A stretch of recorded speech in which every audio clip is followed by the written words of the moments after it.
आणि आता इतकी संदिग्ध माहिती मुख्यमंत्र्यांना मिळाल्यानंतर त्यांनी सुद्धा या प्रकरणी आश्चर्य व्यक्त केलंय। हे शेतकरी कोण आहेत याची माहिती घेऊन अंतिम यादीमध्ये स्पष्टता देण्यात येईल असं त्यांनी स्पष्ट केलेलं आहे। दरम्यान बँकिंग क्षेत्रातले तज्ञ विश्वास उडगी यांनी या संदर्भात काय म्हटले ते देखील आपण पाहूया की प्रायोरिटी सेक्टरचं लेंडिंग हे 40% व्हायला पाहिजे आणि 18% शेतीचं कर्ज दिलं पाहिजे असा जो रिझर्व्ह बँकेचा नियम आहे। तर ICICI सारख्या प्रायव्हेट सेक्टर बँका, ॲक्सिस बँका किंवा अन्य ज्या HDFC सारख्या बँका या काय करतात की कप परेड, नरिमन पॉईंट या ठिकाणी मायक्रो फायनान्स कंपन्यांना शेतीकरता कर्ज देतात आणि मग आपला कोटा पूर्ण झाला असं जाहीर करतात।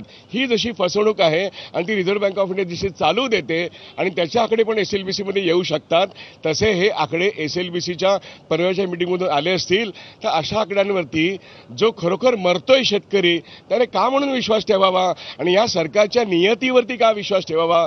त्यांची नियत साफ नाही, त्यांचा हेतू साफ नाही आणि या लिस्टा पण खोट्या आहेत।